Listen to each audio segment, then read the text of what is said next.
22 million black victims of Americanism are waking up, and they're gaining a new political consciousness, becoming politically mature. And as they develop this political maturity, they're able to see the recent trends in these political elections. Any minority that has a block of votes that stick together is in a strategic position. Either way you go, that's who gets it. You're in a position to determine who go to the White House and who stay in the doghouse. You're the one who has that power. You and I have never seen democracy. All we've seen is hypocrisy.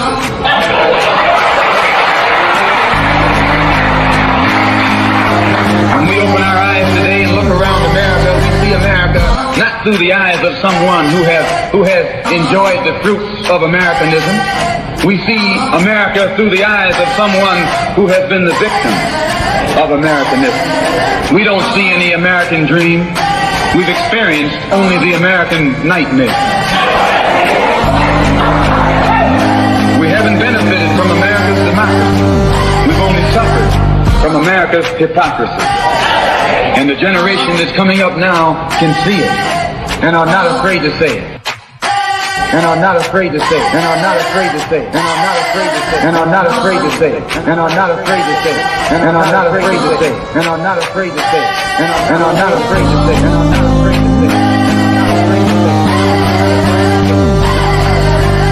And are not afraid to say it. And are not afraid to say it. Welcome, welcome, welcome.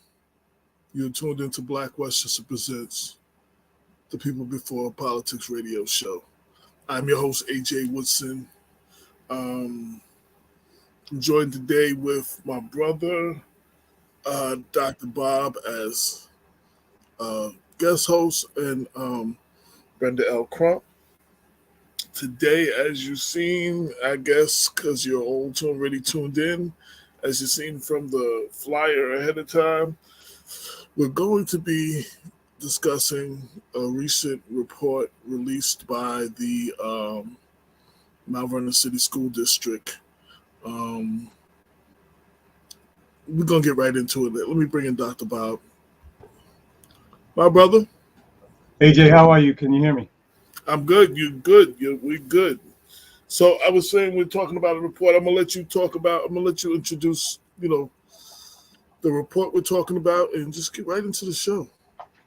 Okay, so as many of our viewers know, the Mount Vernon School District has been plagued with allegations and rumors of the misappropriation of monies, and indeed was followed up by a report both in Low HUD, Black Westchester, and other local media several months ago about a investigation that had been launched in order to determine the validity of these claims.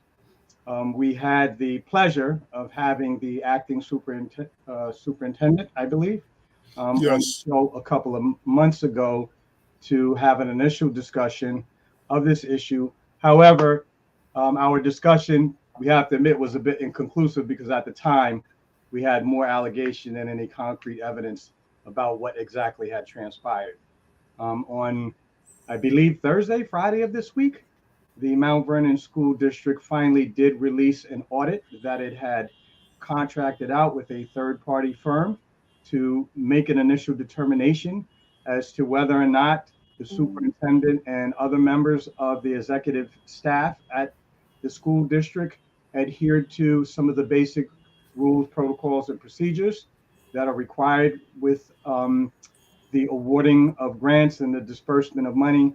And as you know, AJ, because you, like many other members of the media, had an opportunity to look at it, and it was an eye-opening and stunningly disappointing summary of the many missteps and disregard for some of the basic procedures that are designed to make sure that the public weal, the public wealth, is expended on the needs of the public. Today we have with us two individuals who are quite seasoned when it comes to affairs at the Board of Education here in the city of Mount Vernon. We have our longtime occasional guest host, Brenda L. Crump, who everyone should know is a former Board of Trustee, former member of the Board of Trustees, and we are grateful to have her experience and insight about how what procedures are supposed to be followed, and maybe some sense of past procedures to sort of help us make sense of this. And then in addition, we also have with us one of the really deeply engaged residents from the city of Mount Vernon who has played an informal watchdog role over various departments of city government and the school district, Chris McDonough. From what I understand, though I don't understand in full, Chris was instrumental in doing some of the initial investigatory work that led to the unearthing of a lot of these irregularities. And so, let's get the show started. I do want to begin by simply noting that as painful as it may be for the residents of Mount Vernon to have to revisit and review allegations of improprieties, often against people that we admire, in some cases are deeply fond of and even love. Nevertheless, our commitment to public life has to take precedent over our personal ties to anyone. And I want to be very clear that our discussion here today is not designed to demean or disparage any particular individual, but rather to highlight holes in our system that continue to allow, Mount Vernon's wealth and resources to sort of drip away, get lost somewhere, and at the same time lose sight of the things that are important, like the education of our children.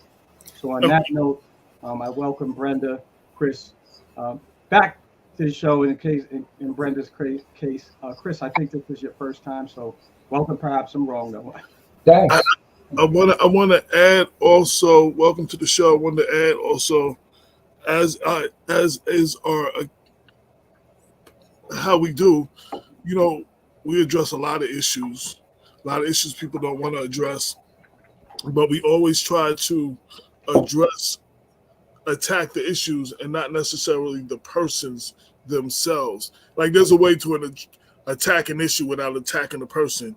So when we're addressing issues like this current report, and discussing the findings of this report, we try not to, because we all have, in Mount Vernon, one of the things is everywhere, but especially Mount Vernon, we all have, I find out Mount Vernon has one of the, everybody draws battle lines, everybody picks a side, and you know what I'm saying? And it's kind of like civil war on every situation.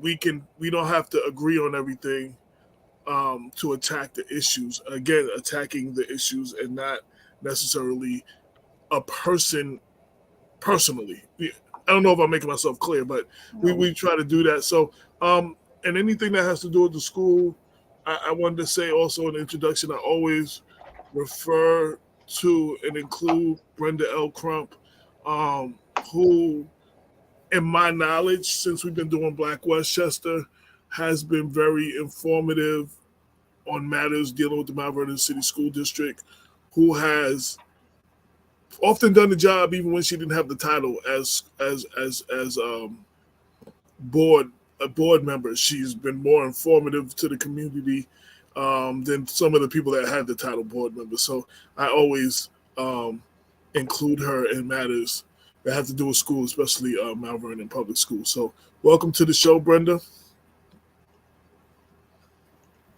Thank you. Hi, everyone. Brenda's also been a mistress of information as well. As you've often heard, sometimes we're doing the show and me and Damon are on the show talking about a topic, and we'll be like, what was the name of that? And all of a sudden across the screen, or the name will pop up. Brenda will be the one giving us that information. Like, and me and Damon act like we know what we're talking about. It's all the time. A lot of times it was Brenda behind the scene.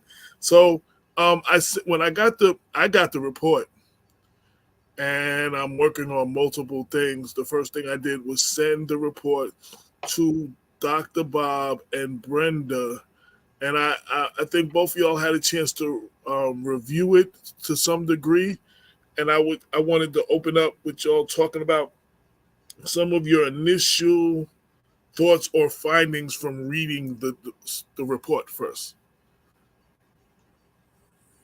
Bob or Brenda or both, whichever one to go first. Brenda, would you I see like both of them like cricket? No, well, I got to click. Well, I'll start out with, yes, the timing of me getting the report. I have not read the report in its entirety. So, but I will share, start out with something that a lot of what I'm seeing is dealing with the business office. And so I think it's definitely appropriate to know the order and the protocol and the procedure is definitely important when doing resolutions, and resolutions are being approved and sent to board members. And I want to say that, I don't know all, but as AJ and, Dr. Bob know that what I don't know, I don't mind erring on it, acknowledging, investigating, and then responding, coming back and reporting. Yes, as in full disclosure, I am a former school board member for the city of Mount Vernon and have 7 children that have gone through the school district. Currently 6 now. My oldest son passed away, as y'all know. So, with that said, I'll pass it on to Bob to see what he has to say, and then we can move forward. So I did have an opportunity to read a better part of the report. Everyone should know that if it hasn't been digested in its entirety, that is due in part to the length of the report. It's a 31-page report that includes a lot of empirical, technical details, both about the amount of money that had been appropriated to several outside groups that have been hired by the district to perform various tasks that apparently could not be performed in-house. And at the same time, it also provides an overview of some of the procedures that are prescribed under state, perhaps even federal law, but certainly under state law with regard to the disbursement of monies. Now, I will say that the findings are stunning.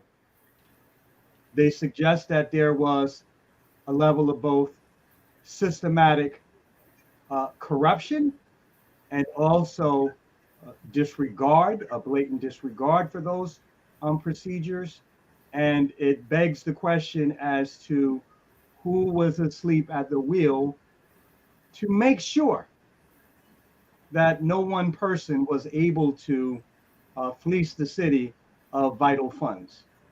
But I think perhaps maybe the best way to really start is to have Chris provide us an overview, because my understanding is that Chris did do some of the initial background investigation, and he may have a better sense of any of us about what were the initial allegations that led the board to hire an outside firm to conduct this review, and whether it comports with any of his initial findings and his initial findings, suspicions. And I will say, in response to, I don't know, I can't directly answer the question, AJ, perhaps you can, but I will say that the report that we received was redacted and was sure to conceal sensitive information that was not appropriate to disclose as of yet, because I believe these are only preliminary findings. And I do not know if the report will be presented at a school board meeting, as Lisa asks. I guess we'll find out. We'll look into that, but I don't know if anybody here has that information as of right now. So, welcome to the show, Chris. Hey, AJ, you guys can hear me okay? Yes. Yeah, we can hear you okay. Yes. Okay, I'm being told, sorry, it's on the district website. Thank you, Dwayne Murray. Yes, thank you. If you don't mind, if you're on your computer, Dwayne, if you put a link on in the message group, or if you can, somebody. But thank you, Dwayne. Go ahead, Chris. Okay. I want to just echo what you said, AJ, up front about separating ideas from people. I think it's important to do that. It's a big city, but it has a small town feel, and so people know one another, and so it can be uncomfortable when you're talking about issues like this. I try to stick to the ideas as much as possible, but in a case like this, also ideas come from people, and there are people involved, so necessarily you're gonna comment about that. But I try and separate the two the way you do. I think that's important to do, and focus on the ideas. I tend to agree with what Bob said. I'm a little more cautious, I think, about going to corruption. I think that the implication of that, is certainly bad. I think that this audit report definitely speaks to, pretty bad disorganization and a lack of procedural integrity. And there are, certainly a lot of people, who probably should have done things differently, who should have considered things differently. I can give you a little bit, if you want, about how I got involved in this. Would you like me to do that? Give you just like a couple minutes of the background? Yes. Okay. So I was watching a school board meeting back in, I think it was September of 2022. Might have been a couple months earlier.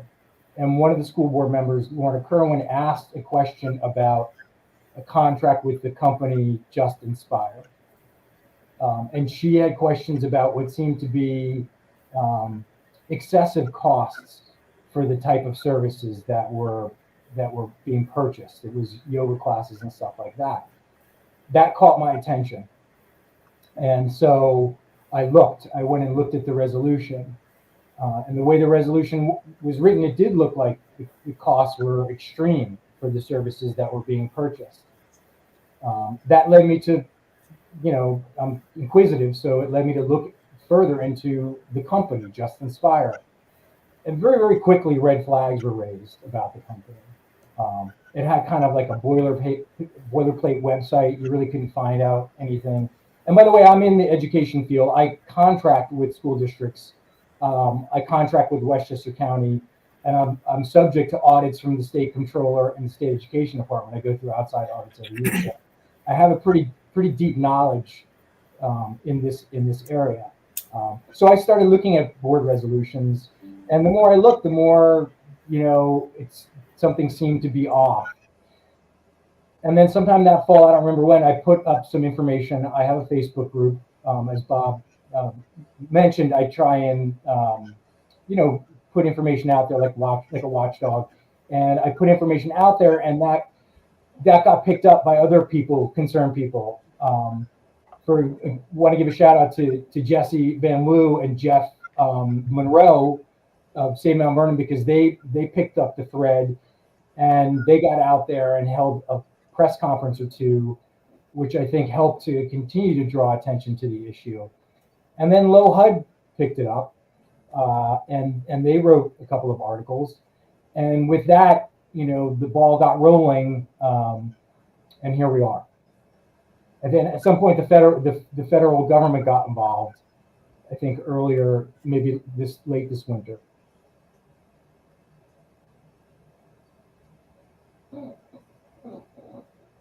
So let me just state for the record, clarify that myself and many of the guests said they had read substantial portions of the report. Since the report was only released on Friday, I hope that viewers are generous enough to understand that we all have lives. We're doing this on a volunteer basis, and we also have both professional and family obligations that must take priority. or at least equal priority to our civic responsibilities. Having said that, I did not state that I didn't read the report, because I have. I've read substantial parts of the report, and so perhaps the best place to start is with the top line findings of the report. So all of our viewers can understand. Thankfully for us, those top line findings are stated early on in page 3 of the report, and I'm just going to share it so that people can see. AJ, am I capable of sharing? Yeah, I am. And thank you, Dwayne, for saying that, and maybe, giving us a little bit of a break. So it is a very detailed, highly technical highly technical report that includes a review of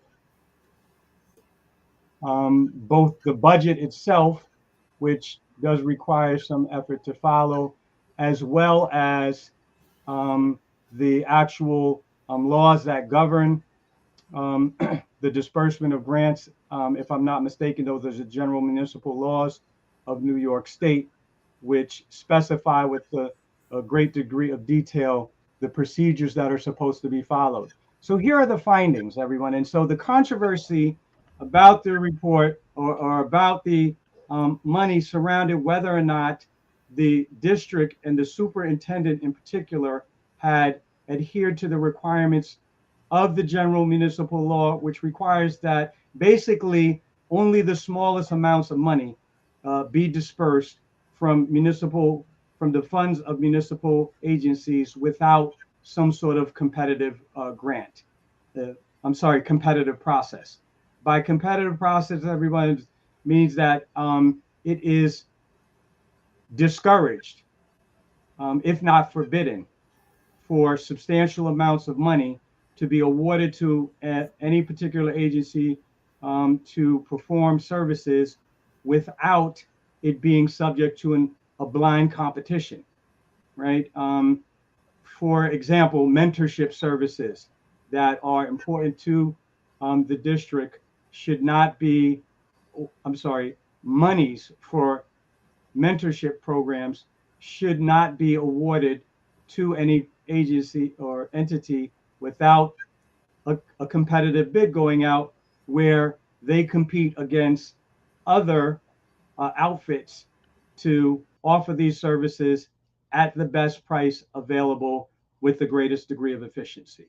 So whenever money is awarded that has not been subject to such a competitive bidding process and exceeds the allowable amount, it automatically raises red flags. I'm not sure if that's one of the red flags that Chris is referring to, but many of us who either contract with municipal agencies or follow this stuff are aware of the importance of the competitive bid process. And so you can see here, everyone, and I'll try to increase the size so everyone can see it, that the key finding number 1 is that competition was not sought for the selection of the vendors who were eventually awarded these contracts. I should say that these contracts were awarded over the course, I think, of about 5 or 6 years. Chris, Brenda, you can correct me if I'm wrong. And the total amount of money that was awarded to the 2 firms that received no bid contracts was in excess of $7 million. That's a substantial amount of money, and there is no way that such money should have been dispersed short of some sort of emergency without a competitive bid process. What further compounded this controversy was the fact that the son of the superintendent, and Brenda, Superintendent Bennett Conroy, am I correct? Yes, but when he was hired, she was not the superintendent. He is her son, and he was hired under Dr. Hamilton. So I think that's very important to say. At some point, yes, she assumed the position of, I think she started out with, and you correct me, acting superintendent, then moved into superintendent position. But it is important, I believe, to share that he was hired by Superintendent Dr. Hamilton. But before you go further, may I just add some information? Sure. Mm-hmm. Because I knew when I kind of heard about this and being on the board, you know, I didn't quite remember the figures, but I know in regards to RFPs, requests for proposal, that there is a specific dollar amount, a certain dollar amount of bracket at which you need to go out for an RFP. And so for those who are following in the report, on page 9 of the report, under number 1, policies, purchasing, and conflict of interest, it states that it provides us that information, which I think is important as well. The board is responsible for establishing, implementing, monitoring, and enforcing compliance with the district's procurement policy. The district is required by General Municipal Law, GML, to competitively bid for purchases and public works contracts in excess of $20,000 and $35,000 respectively. So just so we have some dollar figures to work with for education for all of us in the community when when RFPs should be going out. And so clearly $7 million is well in excess of the minimal number. And here we also have some of the disbursements that were subject to this investigation that appear to have skirted the requirements of the law. You could see starting in fiscal year 2017, there were a number of vendors that received a total of $420,000 that did not adhere with the various general municipal laws. And over the years, that number has only increased, seemed to have increased.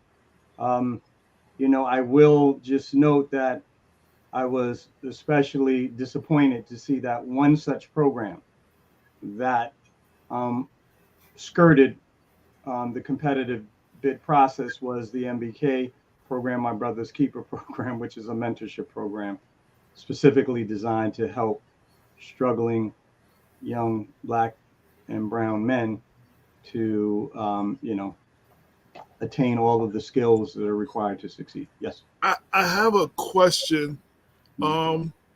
So the individual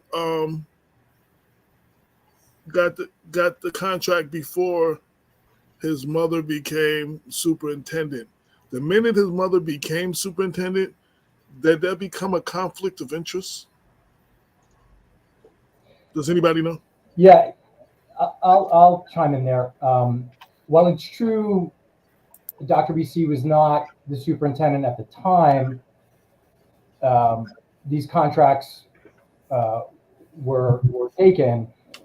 Dr. BC was the assistant superintendent for school improvement.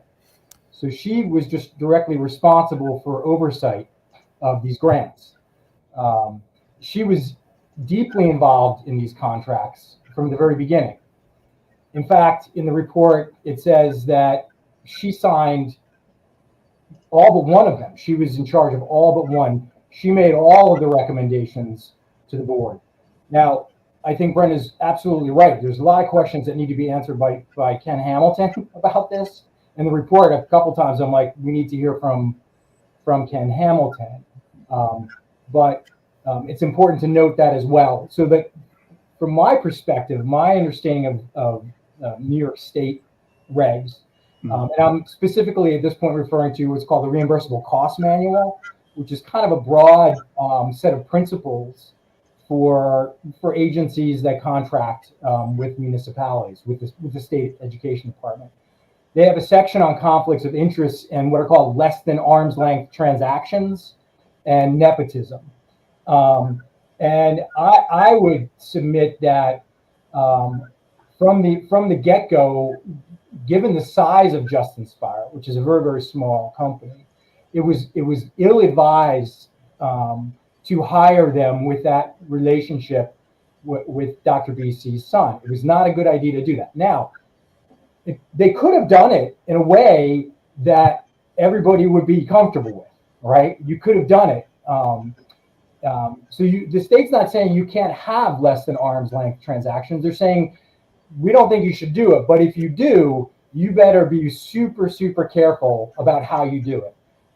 So you want to make sure, if you're hiring someone who's a related party, that person is highly qualified to do the work that you're doing, that you go out of your way to make sure there's a fair RFP, that you tell the community about this, that the board, makes this clear to the community. All of this should be done from the beginning. I don't think that standard was met here.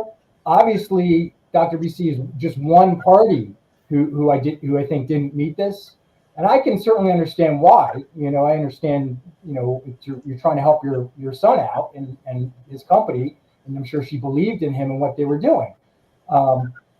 I did note in the report, I think it's on page 11, where they're talking about how Dr. BC, had a conversation that she had with Ken Hamilton memorialized 3 years after the conversation took place.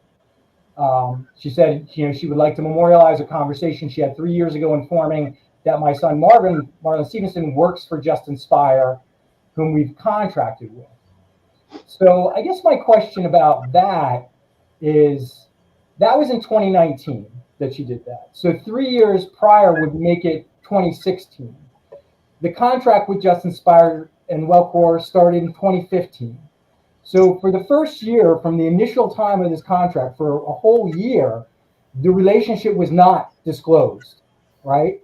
Then in 2019, Dr. BC says to the lawyers, I want to memorialize a conversation I had 3 years ago with Dr. Hamilton that I informed him.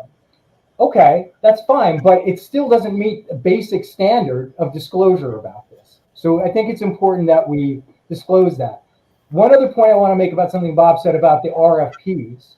Also later in the report, I think it's on page, might be page 14, where they're talking about eventually the school district did start doing RFPs, okay, in 2021.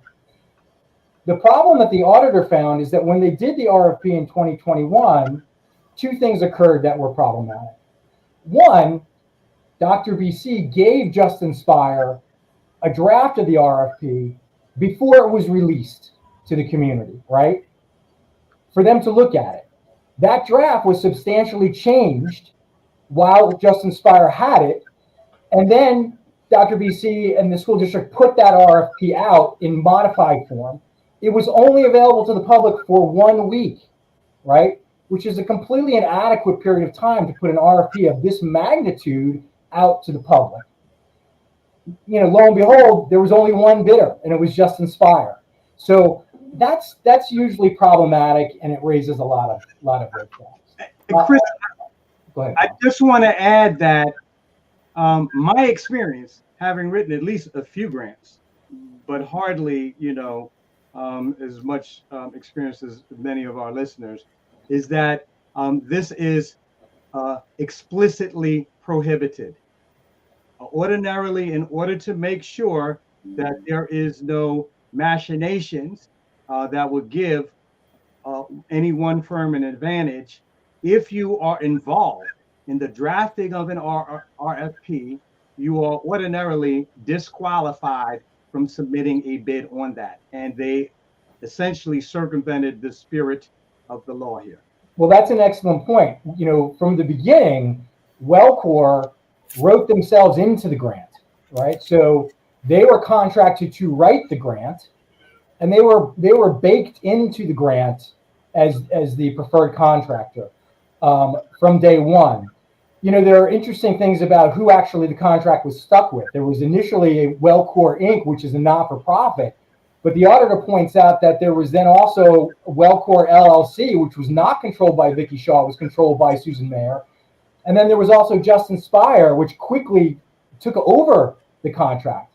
One of the other questions that this raises about Justin Spire, Bob, is that what experience did they actually have? So it looks like, if you read the report, a lot of the purchase orders, the invoices, were sequential, right? So they submitted 1, 2, 3, 4. What that suggests is that they weren't contracting with anybody else. That, to me, it seemed like Just Inspire was set up as an LLC exclusively to serve the school improvement grants of Mount Vernon. And if you look at the qualifications of the people, I don't know that they were great. In fact, it's hard to even find out who they were. That comes up again and again, that they don't know who was providing these services. So, that sort of speaks to the problem of less than arm's length transaction.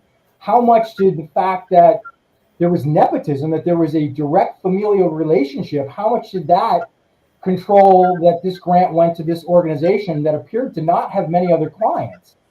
And as far as I can tell, Susan Mayer, what we know now is that she was a health teacher in a school district in Rockland County while she was also running this organization that was running grants in Mount Vernon. That was another big red flag for me when I saw that. I'm like, this really doesn't make any sense at all, unless you consider the fact that the assistant superintendent of school improvement, who was in charge of handing out these grants in the first instance, her son was working for this organization. If you put that context on it, then it makes more sense. Now, I think Brenda's right that, and a lot of people say, well, where was Hamilton, and where was the school board? All excellent questions that I think need to be answered.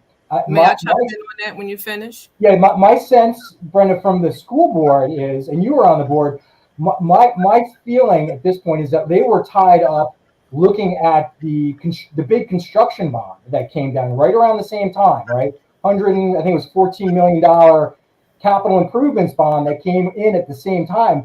That was taxpayer money. I mean, local taxpayer money.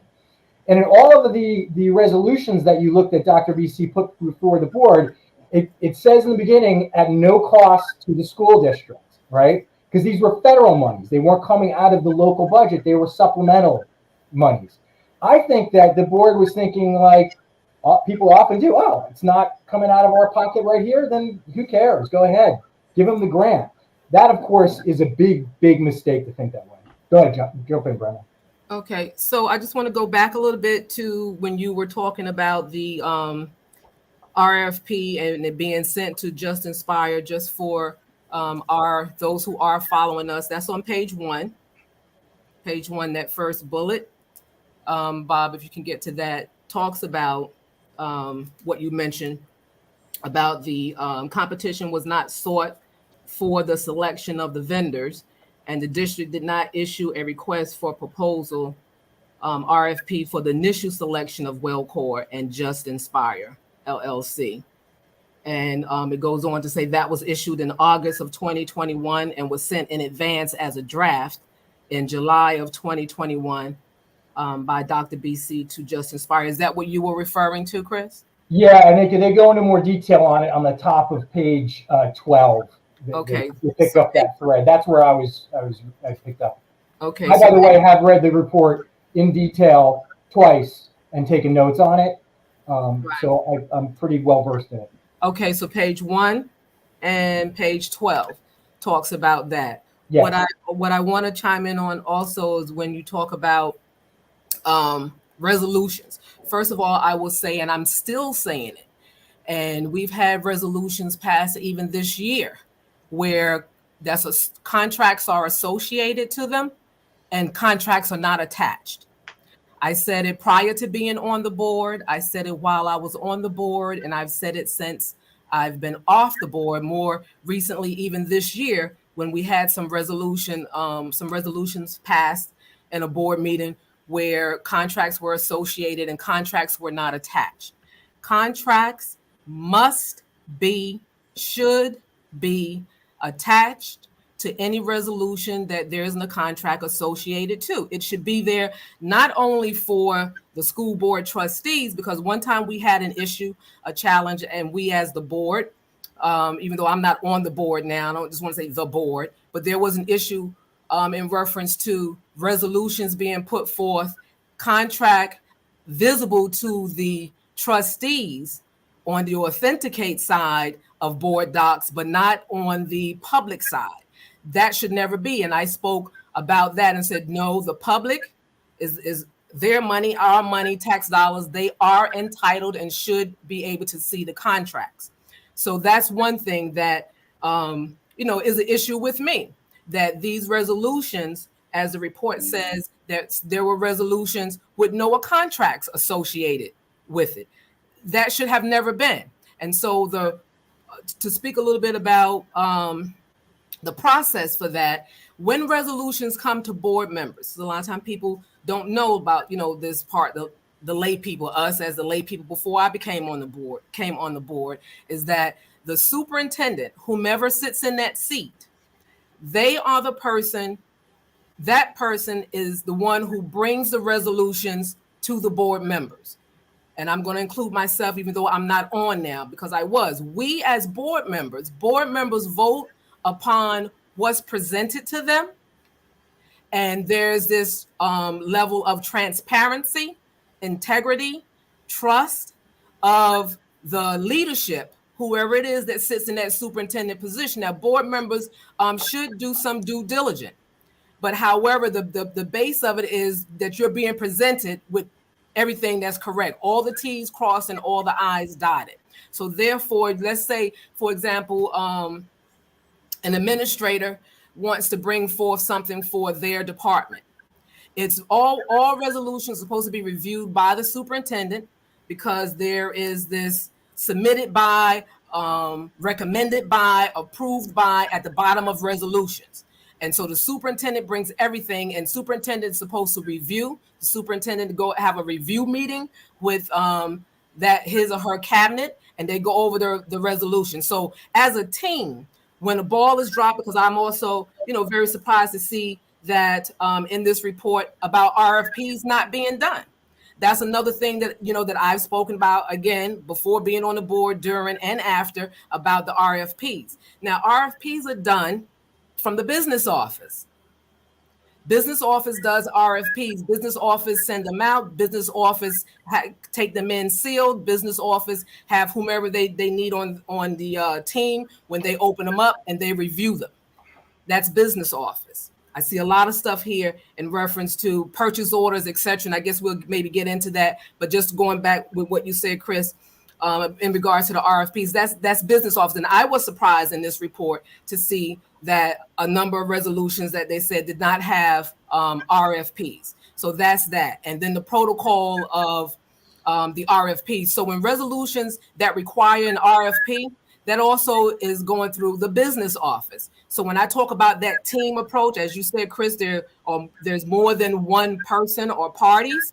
So this whole team approach, before it get to the school board members, there's this team. So if that administrative in that department it sends it to the business office got to approve on it, make sure that if there's a RFP, bids, or whatever needs to be done, that it's done. The superintendent looks over it and review it, and it goes to the board members. So there's this layer before it gets to the board members. So by the time it gets to the board members, all the T's should be crossed, all the I's should be dotted. The board members should be able to read and trust in what they're presented with, and then make their decision.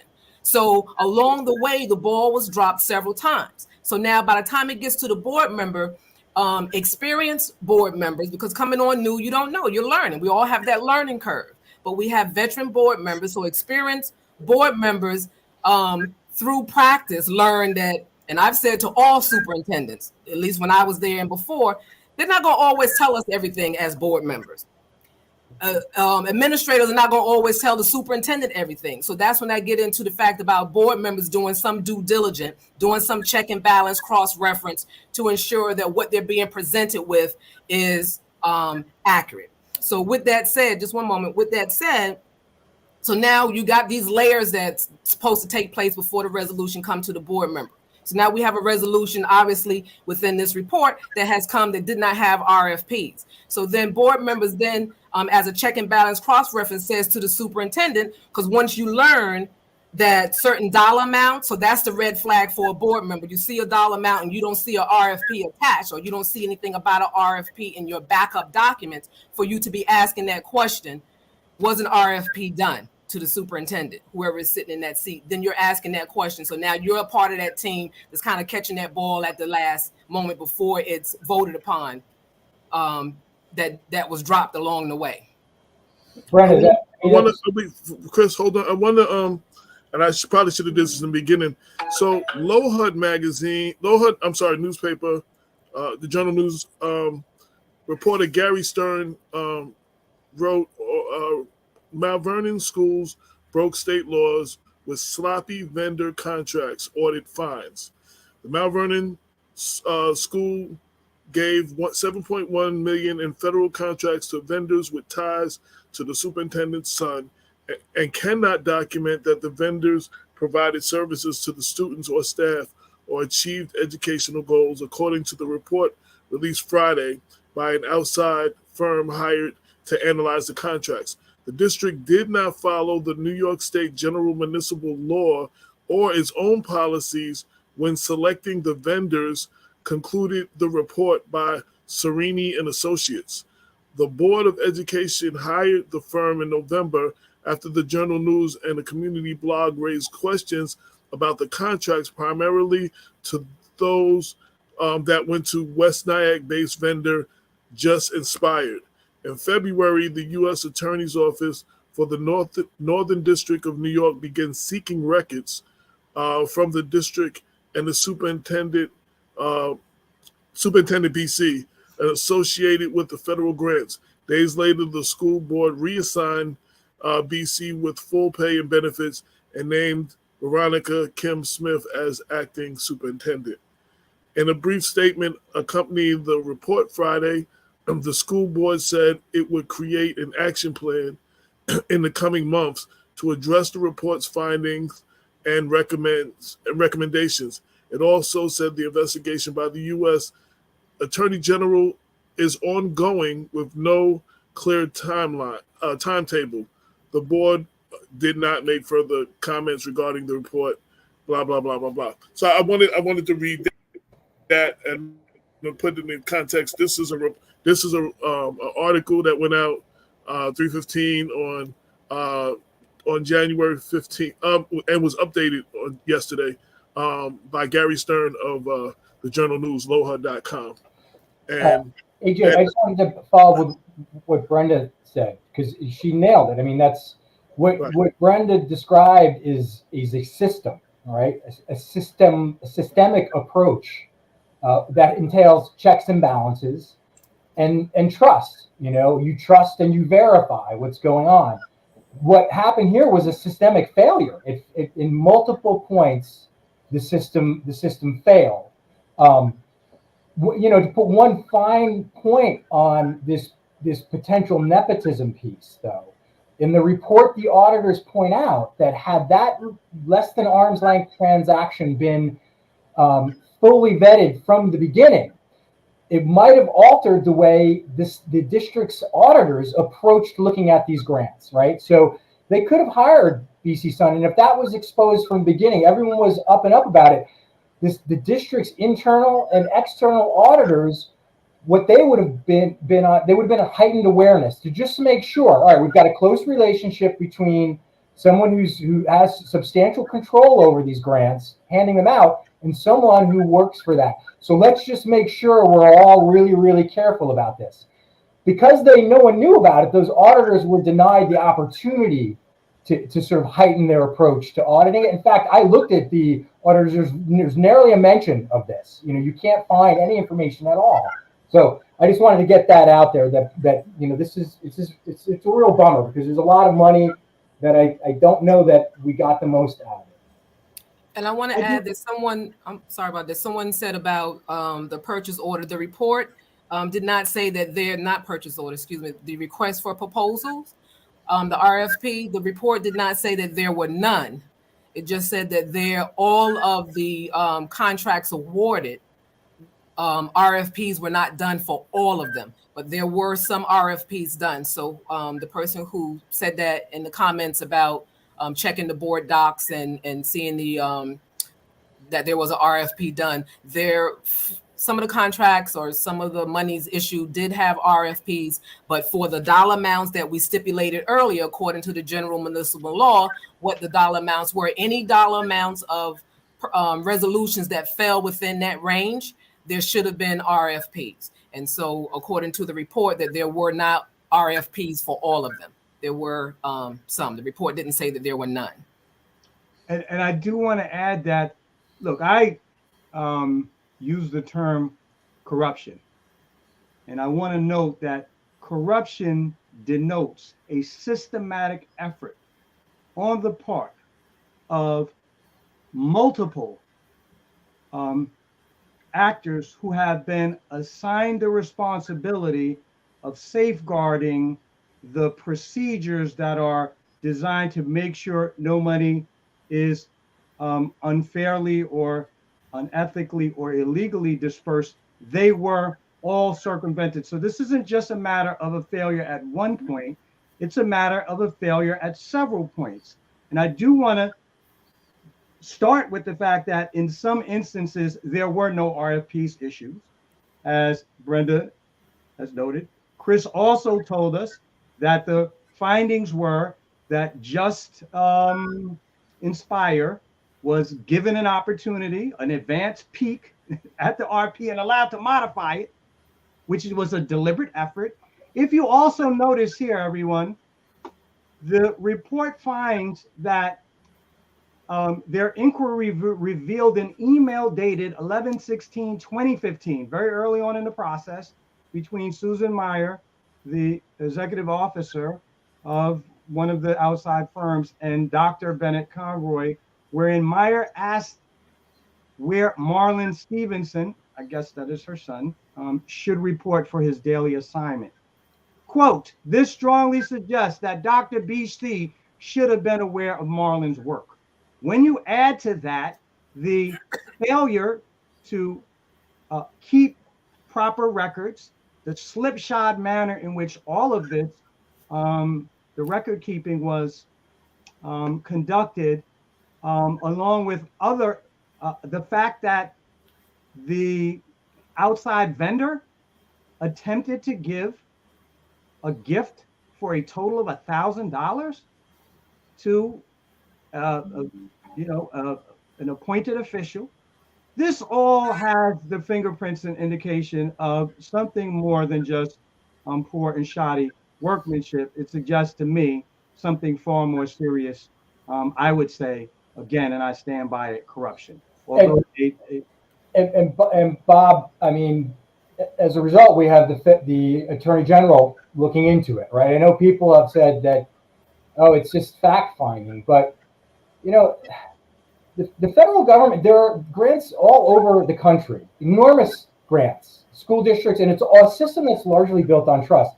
They don't have the resources to just willy-nilly go out and look unless they think there's something really serious there, right?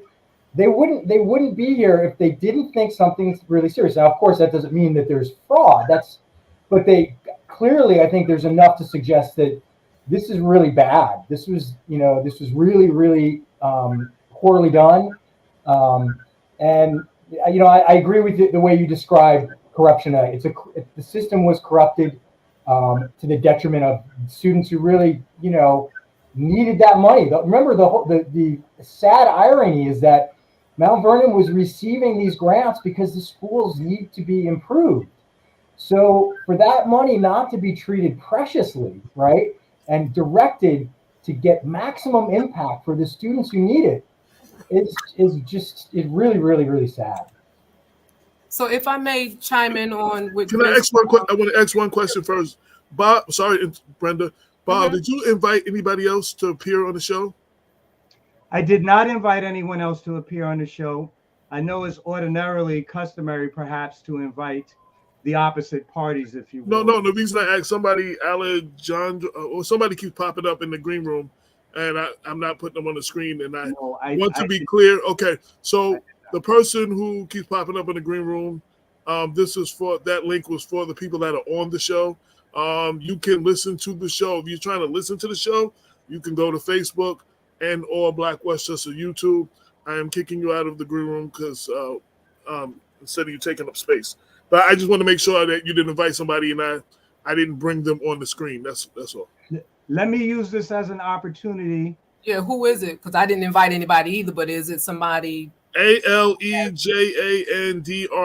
They're there, but they don't have their camera on. That's the other thing. So, Okay. I mean, let me use this as an opportunity to speak on behalf of AJ and to say that I'm sure he welcomes representatives from the district to appear on the show and to offer us, their assessment of the report, their understanding of the various missteps that may have led to this, to help us better understand and to correct the record and maybe hasty conclusions that are made by people like myself. I will not call myself a rabble rouser or a flamethrower, but who just may, in their zeal, to want to safeguard the public weal in Mount Vernon, maybe I'm just overstating the case. And so, can I make a quick point about what you said about the gifts that Susan Mayer offered? Right.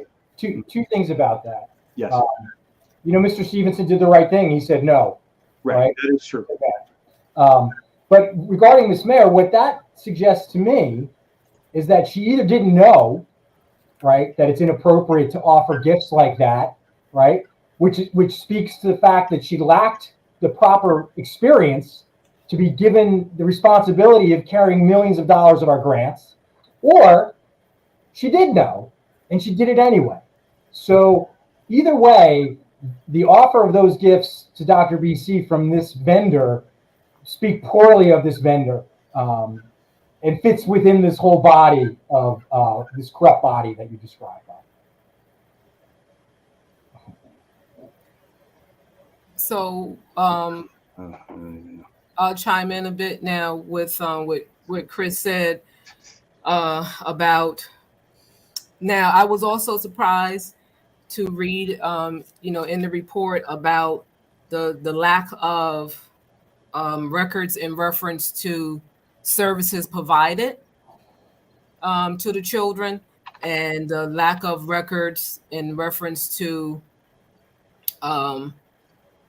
services, the goals and the benefit. Because I know at one point, I know the resolutions have changed some, the physical look of the resolutions.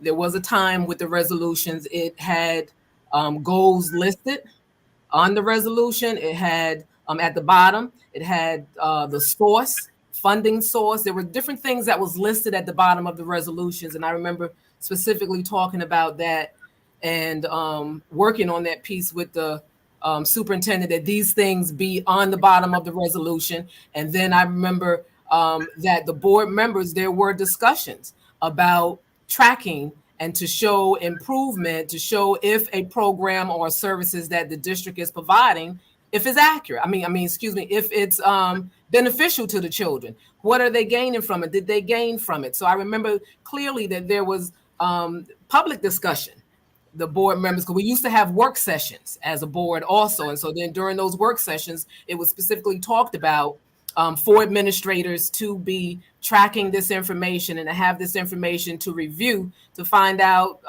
so that we can keep a record, we as a board, as a community, as the school district, of what's working and what's not working, what's productive, what's worth the money, and what's not worth the money. I also was surprised with... Brenda? Yes. Can I interject and just read verbatim a quote from the board with respect to the issue of records? Because I think it's very important for the viewers to hear the assessment. What you have up, please tell us tell the public the page number so those who are following us. Yeah, this appears, for those of you who are following, this appears on page 4. And it says, quote, "We requested from Dr. BC on numerous occasions documents that would sufficiently demonstrate the services provided by WellCore Consulting and Just Inspire LLC as per board resolutions and contracts. If available, such documentation could include calendar appointments with staff, records of the vendors signing at various district buildings, minutes of meetings where the vendors were providing management oversight, emails from vendors to district staff regarding student attendance and or academic performance, presentations of analyses performed to district management, work plans to be instituted by the vendors for the district, attendance at professional development sessions taught by vendors, attendance of students at after school or STEAM, summer STEAM camp programs, etc. The majority of the requested items were not provided. When I personally have had the benefit of being the recipient of any kind of grants, you can trust me, the organizations that I was a part of spent a lot of time trying to follow precisely these procedures to ensure that there was no question about the kind of services that they provided. This is real work, and it is required work, and there is no excuse for see, I couldn't help but laugh at Dwayne's comments. It is crazy. So, you know, I'm sorry to have interrupted. Brenda, please feel free to continue. No, and you're right, and that's why I said I was surprised to read in the records in reference to according to the report, not the records, according to the report about the lack thereof or them not being able to get that information, when clearly, yeah, that shows who's attending the programs, and you have the attendance sheet and the records and the teachers, the staff, or whatever signing off on the goals of the program, the outline of the program, the schedule, and all that stuff. So I was surprised to read that in the report that was missing, and was not, all of it was not provided. I was surprised about that, because that's how you track that. And I know that as board members, that was a discussion, and that was something that was asked of the superintendent at that time, to who oversees the administration. It's not the board who oversees the administration. It is the superintendent who oversees the administration. And so therefore, being able to give an account to the board in, like, for example, a superintendent's report, and that information being given to the board is as backup data with resolutions, and especially if you want to continue the program, to show this is why this program should or should not be continued. Eric Peterson said exactly, the audit is great, but the NY, Northern District of New York report is what I really like to see. And according to the Lohart article, the investigation is still ongoing. And I guess we will revisit this when that report is actually made. So I just wanted to put that out. I wanted to address that. I want to add something, because I think also the next paragraph says district management did not require the staff to maintain documented goals and expected deliverables. I guess that's in reference to whatever you just showed or read. And then it goes on to say the bulk of the documentation presented to us did not sufficiently support the magnitude of the services that WellCore Consulting and Just Inspire were provided based on the scope of work per the board resolutions and contracts. We have another question. Is this the same outside school district auditor that didn't find any of these issues for the past 6 years? The same one that didn't call out the payroll issues that started last year? Or is this another failure auditor reporting dirt for the highest bidder? Kind of like, okay. That then it goes to talk about somebody directly. I will say this, that AJ's willingness to share unattributed comments from some faceless person from their Facebook page really does speak to the editorial openness and transparency with which this conversation is being conducted, because that individual continues to chime in with all kinds of outrageous comments that do not focus attention on the actual report in hand, one of the few tangible documents that we have that was that has some degree of credibility. And further, the person's too cowardly to put their name and attach themselves to it, right? If you're credible, stand up for what you're saying, right? Right. May I? They should be thankful to you, AJ. Go ahead, Brenda. I think you had a question, and then I wanted to say something after your question. I think you were getting ready to say something before you put that up. Do you recall? You remember? Me? Yes, you. You said I had a question before that? I don't remember. Yeah. Okay. So if it's okay, then Go. Yes. Then one, I'll just quickly answer that because I know the answer to that question of the person. No, it's a different company firm that was hired to do this report, to do this audit of the grants. It's not the same company that's dealing with the district's other audits. On that note, I also like to talk about something in reference to purchase orders. And in the report, it said about some of the services being paid for before the services might have been completed or before the auditors know if the services were provided. And once again, I'll go back to business office. Any monies that come into the district, any monies that go out of the district is business office. The business office money coming in and money's going out, money management of monies. So that check and balance system there of crossing all T's and dotting all I's before we issue money, like we as homeowners, we hire a contractor, they come in and do a job.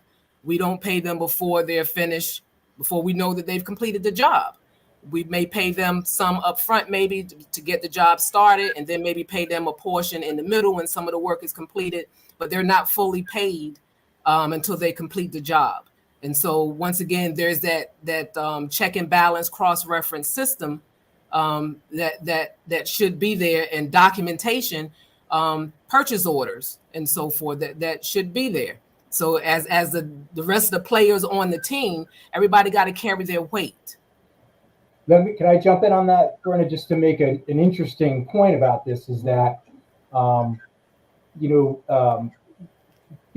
BC's son moved from being a contractor with Just Inspire to being an employee of the district in charge of managing these grants through the business department, right? So he moved into the business department.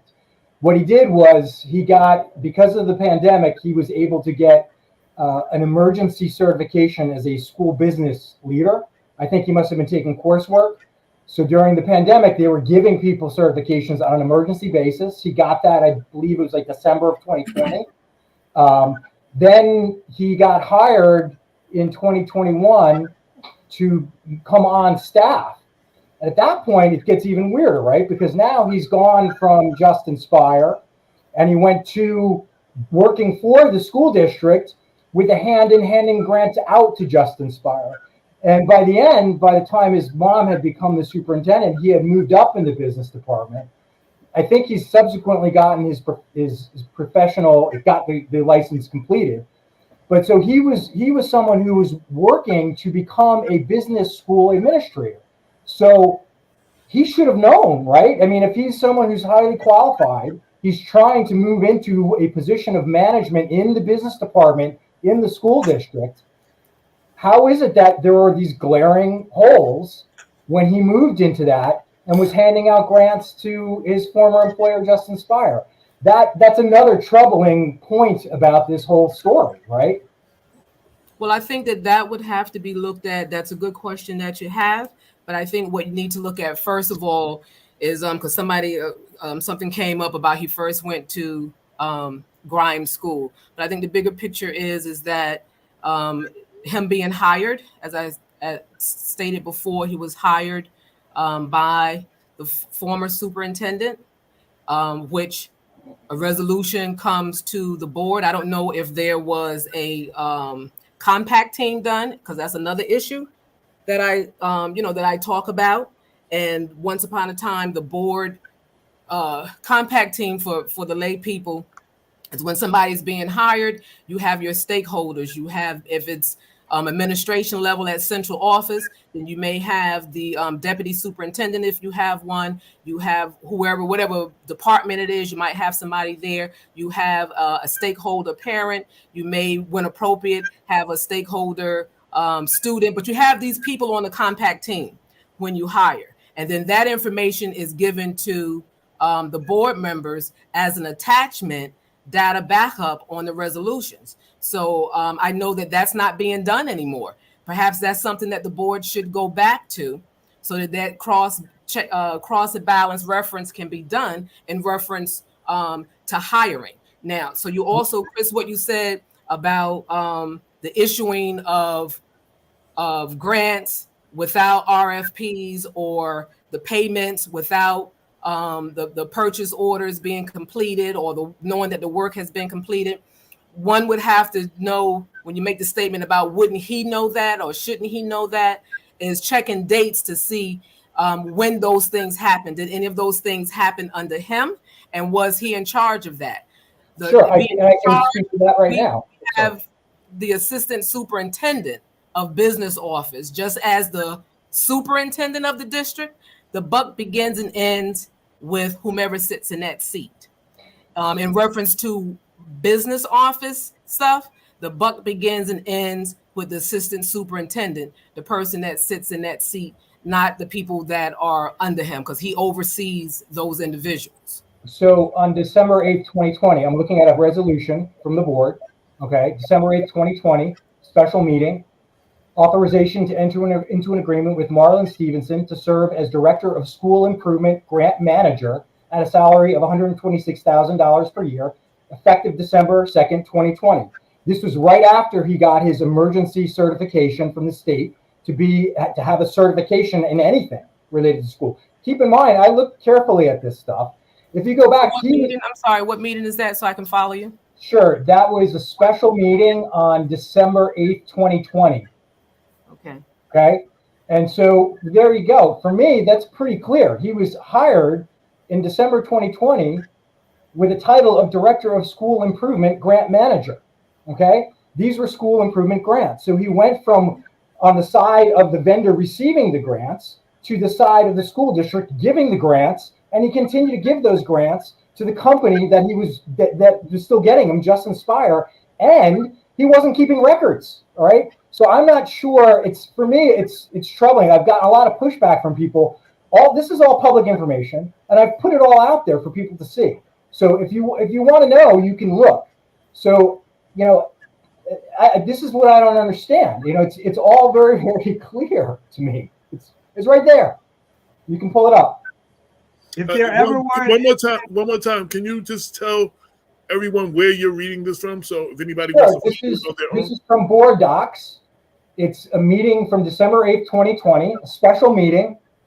It's subject 2.1, superintendent resolutions. It's an action.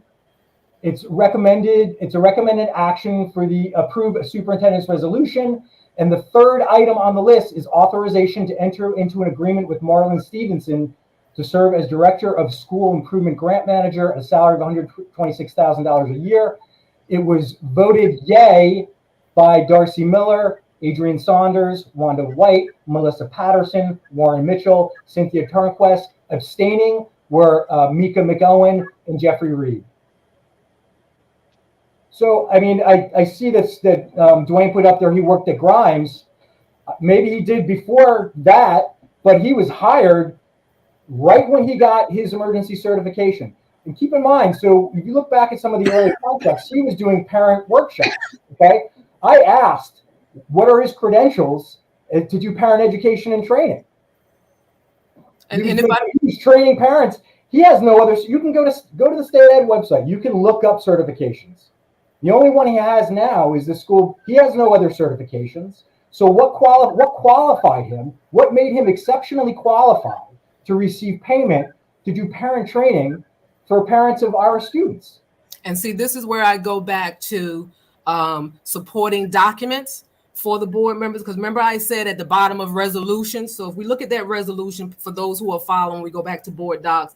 At the bottom, it says recommended / submitted / approved by Dr. Kenneth R. Hamilton, Superintendent of Schools. So as I said, now generally at the bottom is recommended maybe by someone else, it's submitted by someone, then it's approved by the superintendent. So that varies. But all three of those categories is one person and is submitted to the board.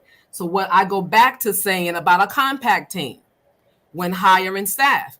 Was when that resolution was submitted to the board, did the board receive the necessary backup data, which would answer your question? Because a part of that, Chris, when you receive that backup data as a board member and you receive that compact, is their resume, is their credentials, their licensing, all that stuff is there in the backup data. So then the question would be for those board members that sat on the board at that time and received this resolution, was the backup data presented to them? What was presented to them that would be able to answer those questions? And the things that I named and then some would be able to answer those questions.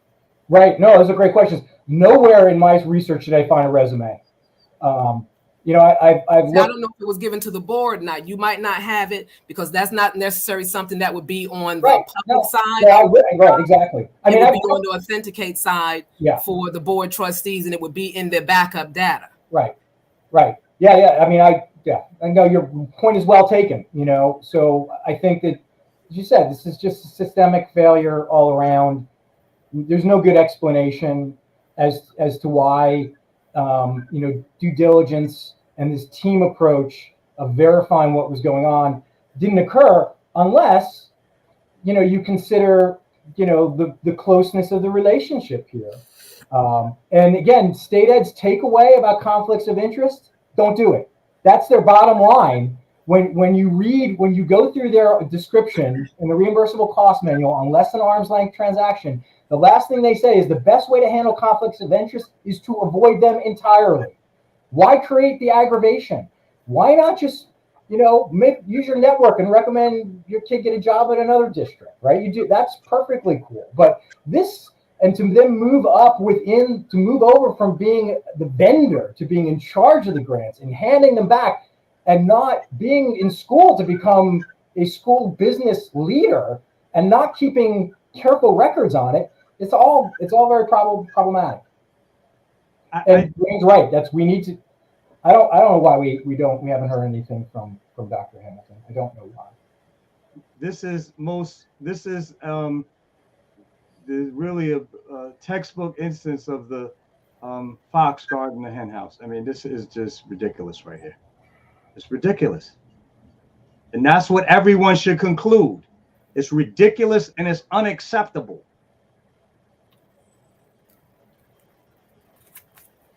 What else did you get? What else was there anything else in the report that was alarming or that you'd like to point out at this point? Bob? No, AJ. Since I was not able to read all 631 pages in their entirety before today's show, I unfortunately, you know, I've summarized, you know, the things that really stood out to me. Chris, I'd like to point out. Well, go okay, ahead. Go ahead, Brenda. Go ahead and offer to Chris. I'll yield. I mean, it's more of the same sort of. Brendan was talking about the contracts. It looks like about a third of the contracts the auditors couldn't secure. They mentioned that of 109 purchase orders created for Wellcore and Just Inspire, the auditors were not provided with 43 of them, right? About more than a third of them. So the auditors, I think, my takeaway is, you know, is a district that just was not keeping careful track of large sums of federal school improvement grants over a long period of time. And, you know, this is what you get. I mean, go ahead, Brenda. So I think it's important to point out something else that was in the report.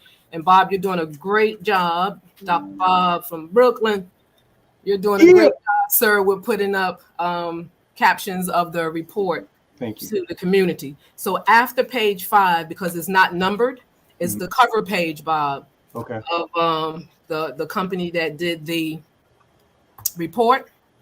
So 1, 2, 3, third paragraph, it reads, the Mount Vernon School District / select schools qualified for certain grant funds during the 2015-2016 school year through 2021-22 school year, per discussions with the current board and district superintendent. A board trustee recommended the district work with Wellcore sometime in the spring summer of 2015 to help the district with student improvement.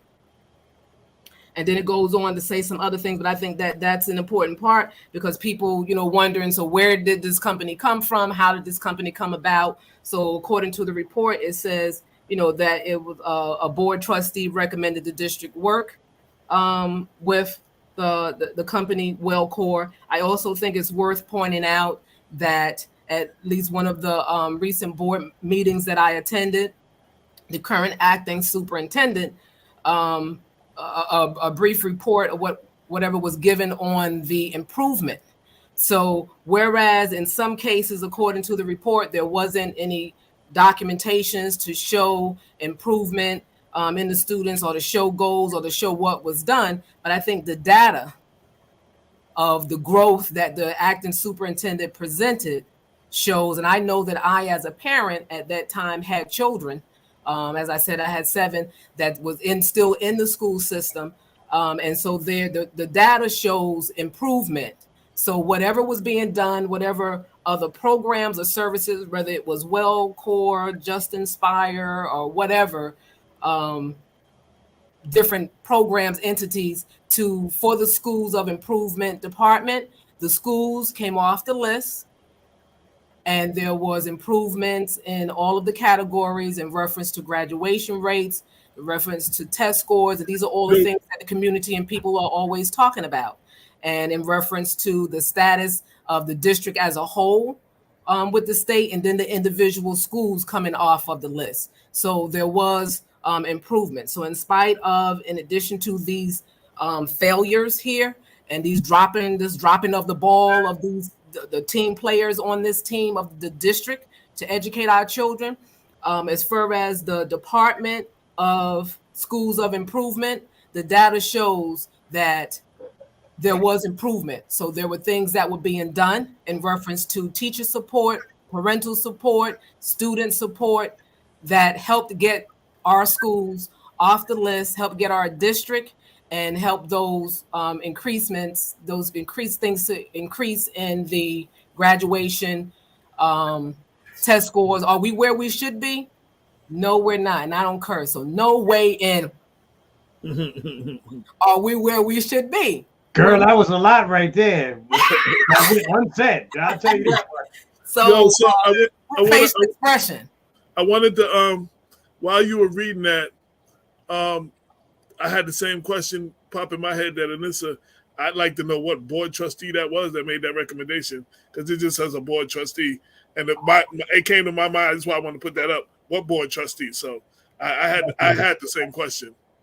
I wanted to briefly answer the question that Dwayne Murray raised in his comment as to why more scrutiny isn't being given to Ken Silver.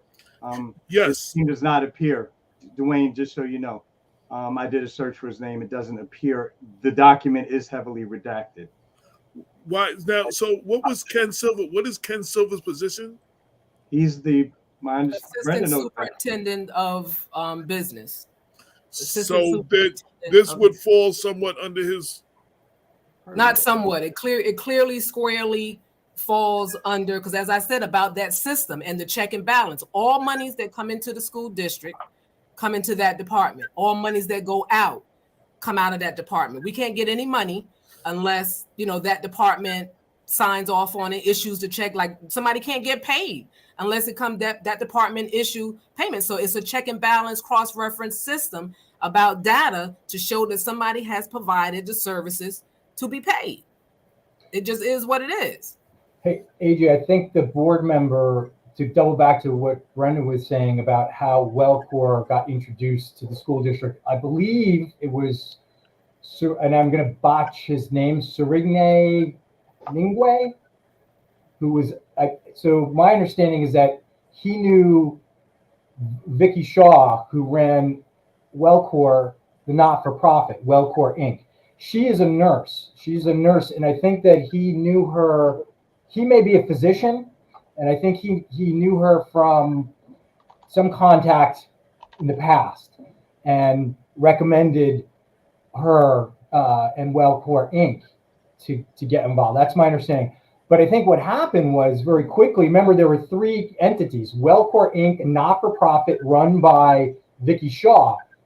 Susan Mayer worked for Vicky Shaw there, but then very quickly, Susan Mayer started this Wellcore LLC, which is a for-profit, right?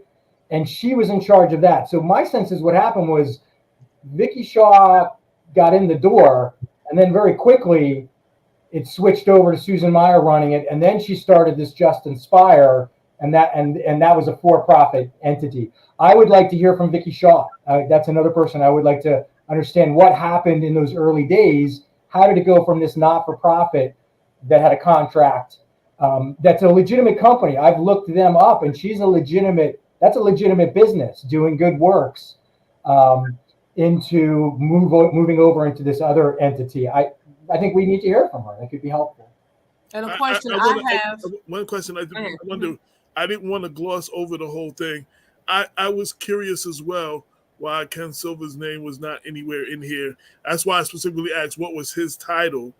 And with this heavy redaction in here, was his name, you have to ask, was his name redacted in this report before it went out? And who was doing the redacting? I'm sorry, those are just questions I have to ask. Because, there's no way his name does not appear since all of this falls under his department, under him. And those are valid questions, because my question would be in regards to the redaction, because to me, we can't see what's redacted, but in some cases, a little bit of it, maybe you can assume that a name goes there. And so my question would be, because I would think that this isn't anything like somebody's social security number or something that needs to be redacted. So right. I think the full report in its entirety, my question would be, why the redactions? And if we as the community can foil for the report in its entirety without the redactions. Because everyone needs to be held accountable for their actions or the lack thereof for these funds. And unless I agree, unless you have, I receive, so as the editor of Black Westchester, I receive documents all the time. Unless we're talking about someone's personal mailing address and you're worried about the person getting harmed or something, unless you're talking about, unless it's social security number or the naming of their children or some ultra personal information, why all the redactions, to be honest? Like, why? I have questions of why and what was redacted, and I would like to see that. That's just a question that not only I should be asking, but everybody who goes to a board meeting from this point should be asking to what's the information that's redacted and why was it redacted? Yeah, most definitely. I mean, I will point out request asking for a full copy of this report without redactions and see what response you get back. They used to call me foil queen because this used to make me foil for everything. So you see you getting excited. You saw the girl, what you doing over there? It's coming back to me, my days at the podium, and even as a board member, this advocacy for our community, for our children, for our staff, and sometimes, the lack of transparency. Transparency is a word that's thrown around and has been thrown around recently. And this is not full transparency, because according to how this reads, it doesn't look like anything that should be redacted. It doesn't look like any personal identifying security information that should have been redacted. And I totally support that. I read tons of audits and I've never seen an audit released to a school district with redactions. Never. So I don't understand.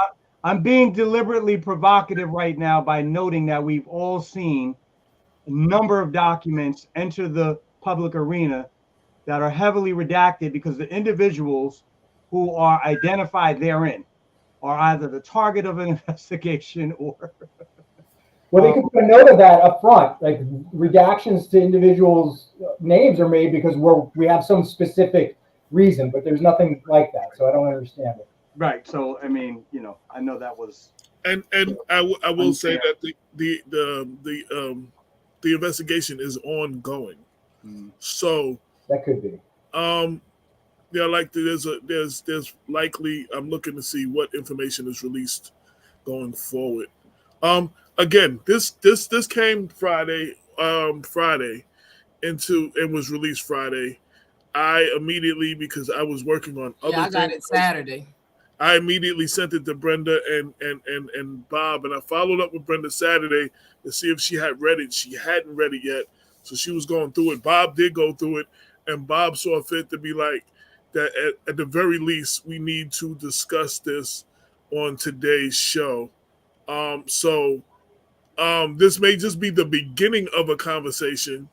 We may not come with the answers that everybody needs to this conversation, but I do agree the conversation needed to begin and we needed to have, and there probably should be some sort of follow-up, and residents should be asking these questions at board meetings. When y'all go to board meetings, y'all should be asking questions. Reassign Ken Silva immediately and bring back Dr. PC. The NDNY needs to chime in here. I agree with you, Dwayne, but knowing and dealing with investigations, they will not tell you what they have until they got it. They're not giving you a look into their investigation in any way. Trust me, I've knocked on those doors several times. They are not giving up any information until their investigation is completed. So to add with what Chris was saying, because I don't know who the board member was, the report does not say so. So Chris, you're saying to your understanding, I'm saying I just received some information saying that, and the name is Cerini Ning, Dr. Ning. So Dr. Ning was the board trustee who brought Just Inspire into the district. That's what I'm being told. I don't know that for a fact. Well, WellCore, he's running. Well, Just Inspire, WellCore, all of them kind of tie in together. All of them kind of have this the same players or either a same player. Yeah, that I think that Susan, it's that Vicky. I want to hear from Vicky Shaw because I think we can find out if that's. I believe that was his contact, and I think I don't know what she's doing now, but I don't know. Yeah. So, and I want to say in reference to having people come a little bit off the report, because this is a topic that's at hand now. And we're talking about community coming to the board meeting and asking questions, but coming to the board meeting and asking questions during public comment time and not getting any answers. But that's no reason not to go and ask. I'm saying people who are on here and have questions in regards to this report, go and ask. I'm saying to people, and anybody who's listening who can put up some information in regards to the FOIL request process, I'm saying that people FOIL for a copy of the report, and in your FOIL request say you are requesting the unredacted copy of this report. And I'm also saying in reference to the board and community members coming, because this is and I'm going to bring this up here because you talk about public comment. This is the first, it might have happened before. I don't know. I'm not aware, but this is the first time that I've seen where a board meeting posted on the district's Facebook page and edited, and public comment was edited out.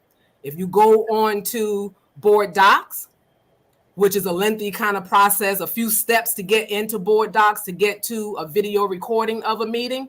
The meeting is there in its entirety. But on the school district's Facebook page for the recent meeting that just took place, July 6th, the regular meeting, the meeting is posted, but it has been edited. Stuff have been omitted from the meeting. And that's just not acceptable. And so that's something for the community to deal with. That's information for you. So when we have people come in for public comment, like you said, people should go to the board meeting and ask these questions. Do we now have to be concerned that the questions that people ask that we who are viewing may not get to see because someone has chosen to edit the meeting before putting it on Facebook? Well, let me tell you, there's an answer to that. Same thing when we used to do at the city council meeting. Everybody show up at your phone and start recording what people are saying and share it. That'll eliminate all of that. You have the power to get that out. We've done that for a lot of speakers, shared what needed to be seen that they said at meetings. So everybody has a phone. Everybody can just start recording some of that stuff and sharing it, and it can't be edited out. But that should not be. No, it should not be. If you're going to put a meeting, if there's a meeting and it's put up, the public meeting, the entire public meeting should be shared. There should not be anything edited out. So I don't know. So if what you're saying is true, I'm a little disarmed. No, it's true because it's there, and you know, and I when I noticed it on the Facebook page, I did put you know, a question, and I question it. And so let me also put it on the record. Me nor my Heavenly Father are the author of confusion and discourse and chaos. I don't come after people, and I try to, in the most respectable way, to handle things, and I try to address matters where I don't raise people's defense mechanisms.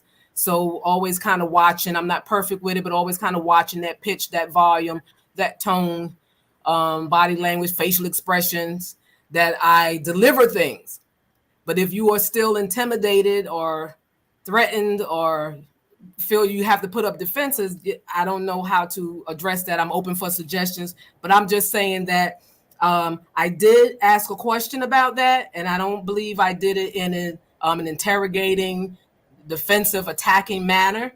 You know, it was a very simple question that I asked on the Facebook page in regards to that omission, that the meeting being edited, not being aired in its entirety. Did you receive an answer? No, I did not. And just for the record, you know, I put trustees, acting superintendent, and or district clerk. Will someone please explain why this copy of the regular board meeting has been edited, not aired in its entirety? Why were the below items from the agenda omitted from this FB video posting of this BOE meeting? Thanks.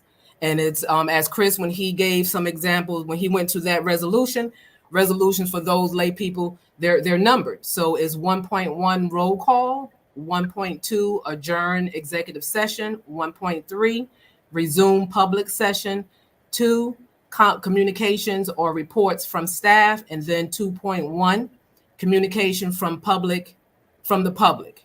And then I listed all of the school board trustees and those that's on my friend page. I highlighted those and then listed also the clerk for somebody to answer. And there's been no answer as of yet.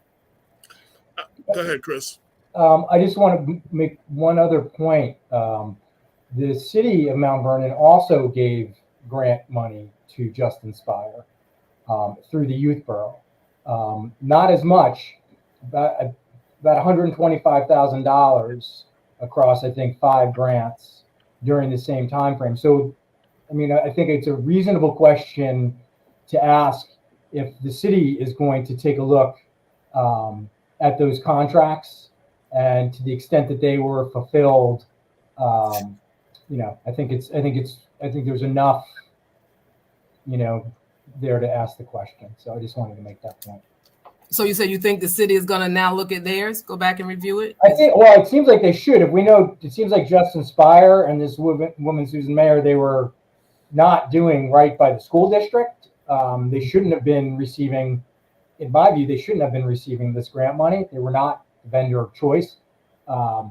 So if they were, then the city was giving them money too, what did the city get in return? Like, what did they actually do things for? Because it seems like they didn't do everything they said they were going to do for the school district. So I just think it's worth, certainly if I were the city, if I were the controller, I would be like, all right, maybe we ought to just take a look and see what we got for that. You know, make sure we have everything in order. Who served these contracts? What did they do? All the same recommendations that are from this auditor. they should go through and make sure that it's there. Obviously, the magnitude is not as great. It's a lot of money. $125,000 is still a lot of money. It's not frivolous, so we should make sure it was used wisely. Yeah. So going back to what you said, Chris, I believe that we should be looking for, people who can provide us the best service for our dollars that we can afford.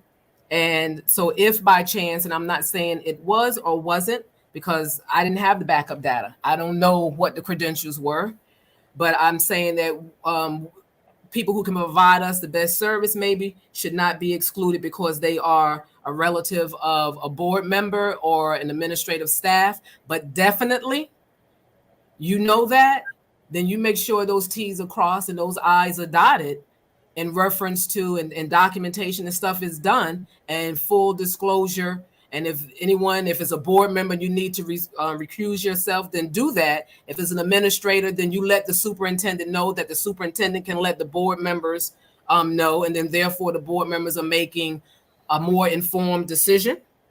If it's an administrator versus, and if it's a board member, then the board member got to let their colleagues know. But I don't think that should exclude anybody from being hired. But we definitely want to avoid what I call the isms: nepotism, favoritism, cronyism. The ism we want to avoid. We want to avoid that, and we want to avoid the very appearance of an impropriety. I'd like to encourage people to embrace one ism, and that's professionalism. The demands of professionalism require that we follow a code of ethics and conduct, and we make it our own.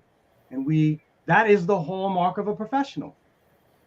I'm not a perfect person. I am known to Dr. Bob, create my voice sometimes, and lots of ways in which I fall short. I know there are people who are looking on now and saying, Dr. Bob, if you ain't telling the truth.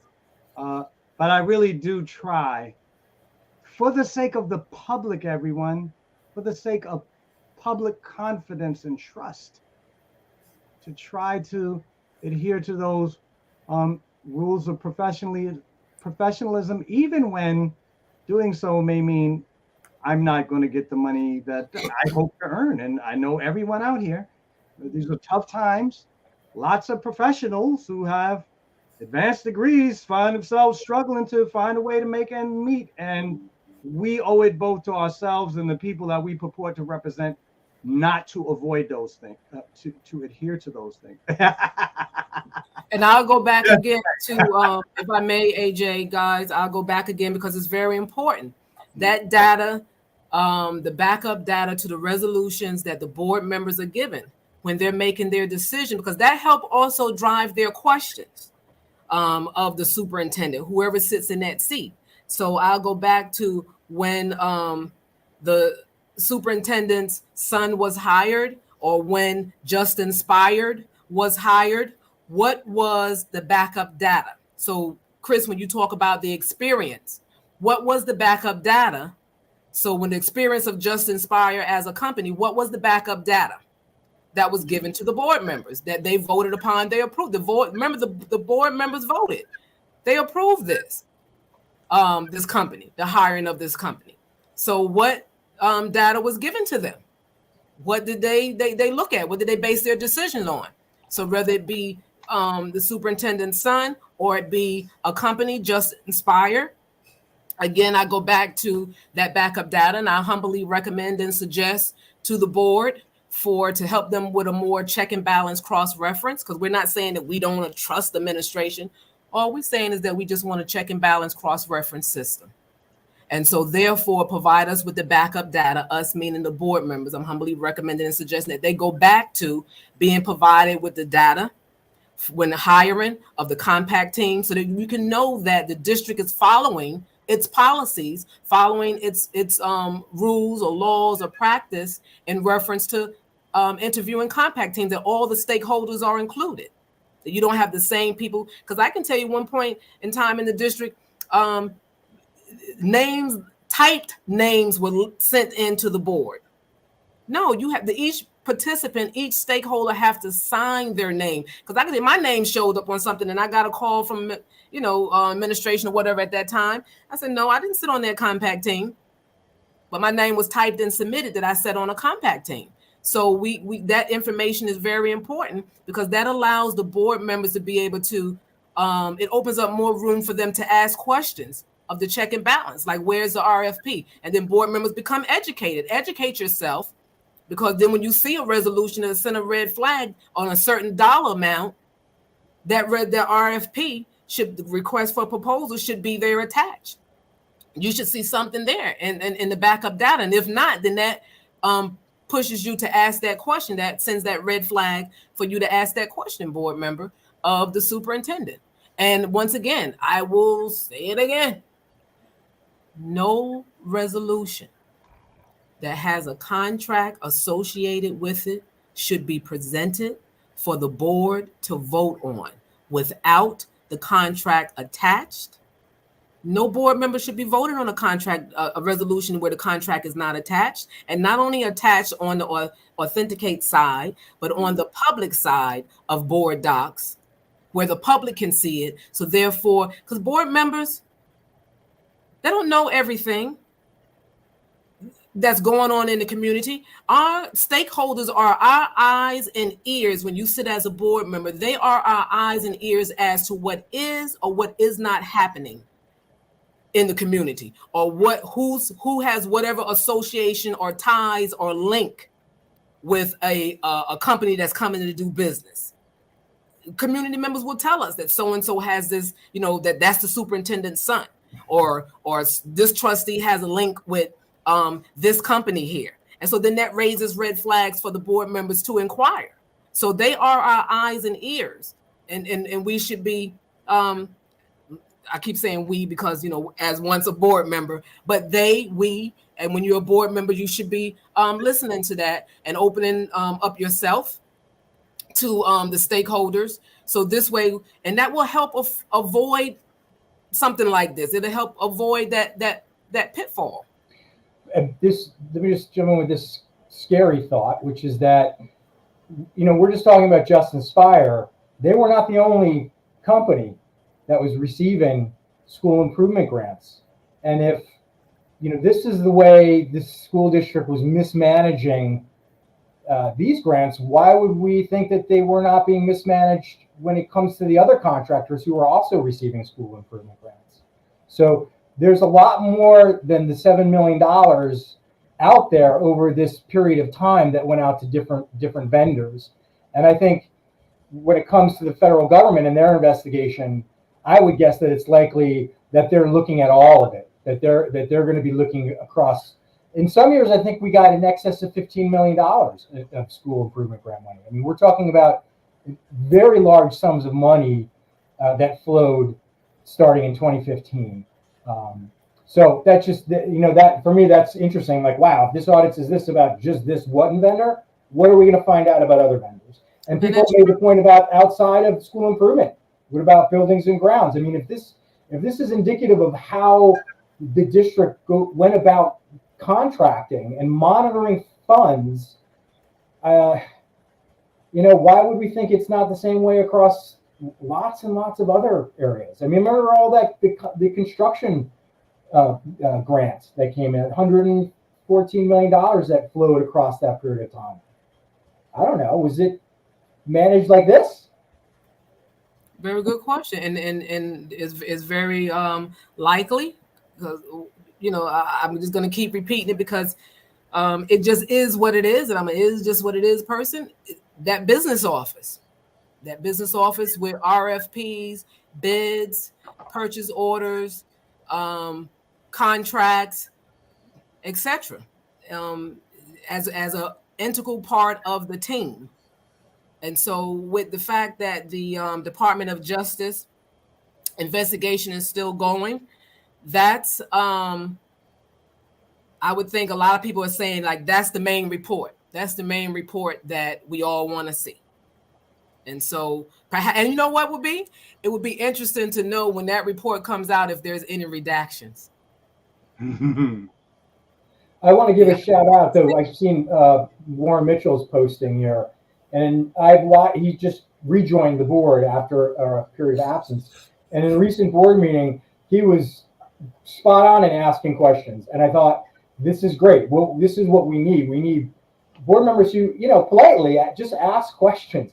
Build that as a habit, right? That should be the habit of people just asking questions. That's essential. It really is. So hats off to Mitch for doing that. Chris, Brenda, as we come close to the show, any last words, action items, call or responses that the people should do, or any information you want to give out? Chris? No, I appreciate you taking the time and letting me come on and talk about this. Brenda?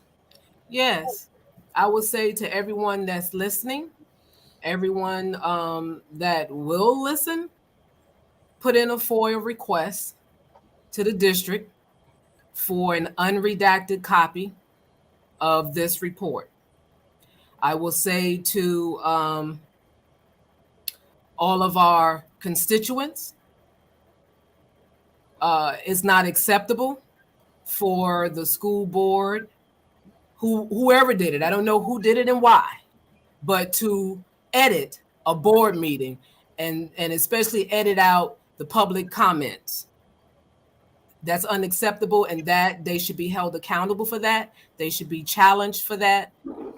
And to all of our parents, I know that your lives are busy. I was a parent of 7 and had my husband to help me, but life gets busy. But somewhere, some way, somehow get involved with the children's education, and then get your children involved. It's very important that age appropriate, that our children are there at the board meeting speaking about the issues that challenge them. Because I've always said that nobody can tell your story like you. It's their education. All of us have ours. It's their story, and they should be before their elected officials, their trustees, saying what they are, what they do and don't have in reference to their education, what they need, what is or what isn't happening. Because sometimes also in defense of the board members, they're told one thing by administration, by the superintendent, whoever sits in that position, that this is what's happening, and then it's not happening in the building. The children aren't getting it. So the children need to come forward, and our PTAs and PTA council. PTA is about advocacy. It's not about fundraising. It's not about providing dances and stuff for the children or even for the district. Yes, we have we do fundraiser, the PTA council, to raise funds for scholarships for the children. But the primary thing of the existence of PTAs, PTSAs is advocacy. Advocacy not only for the children, but for the parents and the staff. Dr. Bob, you brought this up when I sent this to you. Oh, what'd you say, Brenda? I'm sorry. Dr. Bob. Oh, okay. Dr. Bob, you this was your suggestion when you saw it that we at least start this conversation today. Any last words? Anything that you want to make sure that is highlighted? Well, yeah, there are 2 things that I want to highlight before we conclude today's discussion. A, the kind of problems that we've seen that have been revealed from this audit report with respect to the management and supervision of the Board of Education is strikingly similar to many management problems we see in other Mount Vernon institutions. It is shameful that we are electing, and several people have just alluded to this, we continue to elect people who totally disappoint and fall short of their responsibility to the residents of Mount Vernon. We cannot improve. We're trying to improve the city. We cannot improve the city if every major institution that contributes to the quality of the civic life of the city continues to falter and has leadership that continues to neglect its basic responsibilities. Two, this is part of a much larger pattern, everybody, whereby Black majority cities and locales continue to find their coffers emptied out by a coalition of Black and white professionals who really don't seem to have such strong ties with these areas, and just basically walk away with all the money and continue to let our cities flounder. Remember, everyone in here, I hate to go back and dredge up old history, but Black Westchester People Before Politics highlighted a similar kind of problem with the decision of former Mayor Richard Thomas in hiring Joe Spezio to serve in the upper echelons of city government. And it was known that he had essentially corrupted all Black city in Florida. And I forgot the name. Might have been Okalapa or something like that, AJ? I forgot what it was. Opalapa, Florida. Opalaka, yeah. Florida. The damn city almost collapsed because of mismanagement and because of the continuing emptying out of its coffers. And, so, this is a part of a pattern of, to use a fancy sociological term that many of you are going to be familiar with, because we all like these kind of words, neo-colonial exploitation. We are allowing ourselves to be systematically exploited and denuded of all our resources, and we're not going to be able to turn things around. There's a lot of fear, and I hear it. Despite the recent election, Mayor Sean Patterson Howard, many supporters. I have nothing bad to say about the mayor and her administration. Matter of fact, let me use this as an opportunity to congratulate them on their victory. But there is fear, everyone, whether warranted or not, that Mount Vernon is headed in the wrong direction, precisely because we continue to be so lackadaisical in the management of our governmental affairs. And I would urge everyone, to start taking this more seriously. Black people cannot continue to blame white people when we helm the leadership roles in our institutions, and this kind of systematic neglect, if not corruption, happens. That's on us. We bear responsibility for this, from the leaders that are elected to those of us who put them in office. And so there's plenty of room, blame to go around. And you want me to tell what, that includes me, right?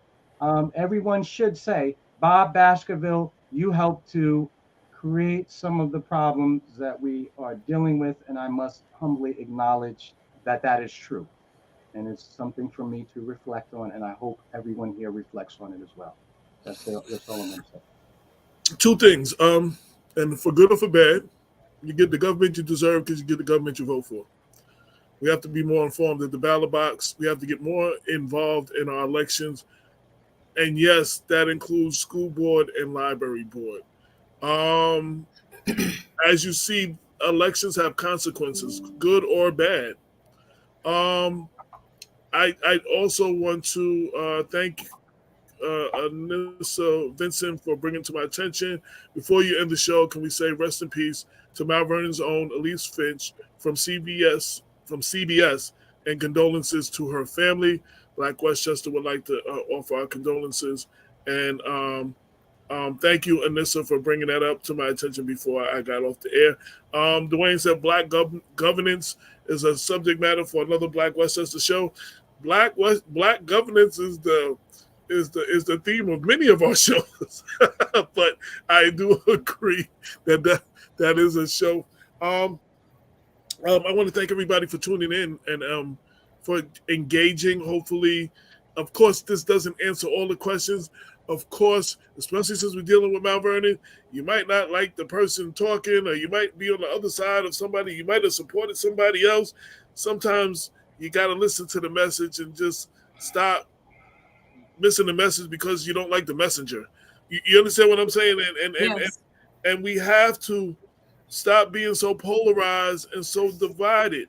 That's all. That's, again, we won't even. You know how I feel about that. Thank you all for tuning in. Hopefully you share this. Hopefully this starts the conversation, because the conversation shouldn't end here. The conversation should continue into your houses and in the school board and school board meetings and everywhere else in the city. This should be the beginning of a conversation. What else? Oh yes, we're coming up on our 9-year anniversary. It's our anniversary. Yeah. So Abe. Black Westchester is turning 9 years old. We're working on the anniversary issue. Actually, July is actually official. This is the official. Yesterday actually was the official 9-year anniversary of blackwestchester.com, the online magazine. August is the official 9-year anniversary of People Before Politics. The first show was August 3rd, 2014. And August is the 6-year anniversary of the newspaper. After 3 years, a lot of people asked us to put out a newspaper, and we did for our 3-year anniversary. So we're releasing our anniversary issue. Anybody want to celebrate with us and congratulate us with an ad, you are welcome to do that. And donations are always welcome, so we can continue to give you the news with the Black point of view and real talk for the community. You know what I'm saying? And I hate to have these conversations, but it costs to do this work. We make it free for everybody. I don't charge people to get interviewed, to view the show. I don't put up paywalls like some publications. You read a couple of articles and then you got to pay to read for the rest of the month. We keep the information free for the people. We try to be free and independent, but it costs to be free. Freedom is not free. So those who can and want to and appreciate what we're doing, definitely hit us up on advertising opportunities or just making donations to keep the show and the website and the newspaper going. You can email us at blackwestchester@gmail.com. You can always DM me on any form of social media. Jonathan Davis, thank you for the information, and to all the participants, thank you. Yes, I can't believe the news on Elise Finch either, Dwayne, and I wanted to make sure that I do that. Thanks everyone for their questions and comments. Let's wait for yes, we need to wait for the DOJ report, because there is an investigation ongoing. And also I've been very involved in the Justice for Jarrell movement in New Rochelle. The young man who was shot and killed by New Rochelle police officer Detective Stephen Conn, C-O-N-N. On July 3rd, he was shot in the neck after an altercation of alleged shoplifting. He allegedly ate some grapes and a banana in New Rochelle Farms, the store, and the police were then called. This person was known to have mental health issues. The police knew who he was. The actual store owner, when called, said he may have some mental health issues. The two cops, the first approach, they were trying to talk to him. A third cop, Detective Stephen Conn, approached him more physically, tried to handcuff him. Scuffle was had, and they released body cam footage because of what happened 3 years ago, the pressure they got from the public and from us on Kamau Flowers, which has happened in right the same week of George Floyd. So they released edited footage, and they yell out, he has a gun. They claimed he was reaching for an officer's gun, but all 3 body cam footage shut off before the actual shot. So they're demanding C2. Yeah, he ate a banana. And yes. I've been working with the family. I was out there yesterday for a rally. And I actually spoke at the rally, and I've been in touch with all the elected officials and the boots on the ground, everybody boots on the ground. I'm in touch with the family and trying to help them find justice. So stay tuned on that because I will be keeping you very informed. Jarrell Garris is his name. Say his name. Say his name. We are talking about the guy on your show. Okay. I don't know. I'm getting text messages from everywhere. Thank you, AJ, Ms. Crump, Dr. Bob, and Chris. Great job. Very informative. Brenda, I know you had a comment you wanted to make, and then we're out of here. Yeah, I'm sure. I guess just according to how procedures are done when someone is accused of something, and I'm sure with this report that the superintendent has an attorney, and they probably received this. And I wonder if they received the redacted copy of. Did they get the full copy? Curious about that too. But I'm sure that there will probably be something coming out, a rebuttal to this. So I'd be interested in seeing what the rebuttal is. And I also wonder, is that something we can foil for? Is that foilable? Is that information for us as well? We'll see. So everybody, I leave everybody with the task with what Brenda said. Go to, when is the next board meeting? Anybody knows? Let's look it up quickly. I think generally it's the first and third Tuesday. So if they have one in July, then should be the 18th. But 2 days from now, okay, yeah, it should be if they're having one in July. If it has not changed, but the 16th. The 16th is today, Dwayne. No, because it would be on a of August. The 16th of August is the next one. Okay, so they're not having any more in July. Okay, the 16th. My bad. The 16th of August is the next. But yes, everybody needs to be inquiring on this information. Everybody needs to be having their questions answered. Your tax dollars pay for the school. You hire the school board members.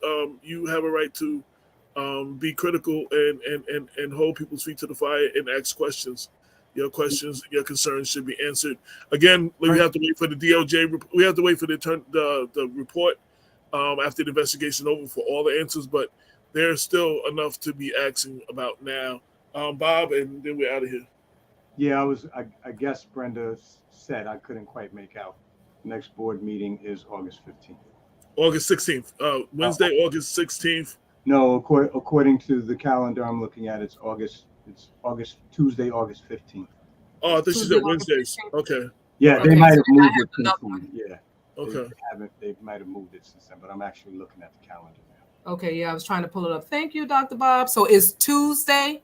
August 15th, 6:30 p.m. Yes. Is the next school board meeting, Mount Vernon City School District. What is that, 195 North Columbus Avenue or 165? It says the Education Center. Yes, Board of Education Center. Everybody know where that is. I might have my numbers off with homeschool and the Board of Ed, but I think it's 165 North Columbus Avenue, Mount Vernon Board of Education. The next school board meeting is Tuesday. 165. Dwayne said 165. 165. August 15th. Everybody who has questions. 6:30. Excuse me. Everybody who has questions should show up and let your voices be heard. With your questions, your concerns, you should show up. Show up in number, and let your voices be heard and ask your questions. And let's keep this conversation going. Prior to that, put your foils in. You don't have to wait until the board meeting to put your foil in. The Board of Education is open from 8 a.m. to 4 p.m. Put your foil request in. So people that don't know, the regular people, the hell is a foil and how do you do it? What the hell is it? People throw that word around. I'm just people that don't know what that is. FOIL, FOIL, Freedom of Information Law. Legislation. Dr. Bob. Yeah. And how you do that, you can contact the district clerk at the Board of Education. And that's where you can put in your FOIL request. And the district clerk's name is Rita James. And so you can go into the Board of Education, or you can email her, or you can call her, Rita James, the district clerk, and put in your information. put in your request, and I'm just pulling up that information for people. Okay, so we have Rita James, the district clerk. Her email is rjames@mtvernoncsd.org. That's rjames Can you just type it in the, Vernon. can you type it in the csd.org. You can put that in and send in your FOIA request to the district clerk, Rita James. We'll put it in the comment section. And her telephone number is 914-665-5235. 914-665-5235 is the district clerk, Rita James number. That's who you can submit your FOIA request to, Freedom of Information Law. Thank you, Dwayne. Thank you, Dwayne. Thank you, everybody else. We're about to be out of here. If you didn't get any of that, you need any information that was on the show, where the links are, where how to get the board docs, and excuse me, any of that, hit us at blackwest@gmail.com. Also, to advertise or celebrate with us for our anniversary and make a donation, also reach out to hit us at blackwestchester@gmail.com. This has been Black Westchester Presents the People Before Politics radio show. We're on every Sunday, 6 to 8, streaming live on Facebook, YouTube, and occasionally on LinkedIn. You could be doing anything else right now, but you decided to ride with us, and we greatly appreciate it.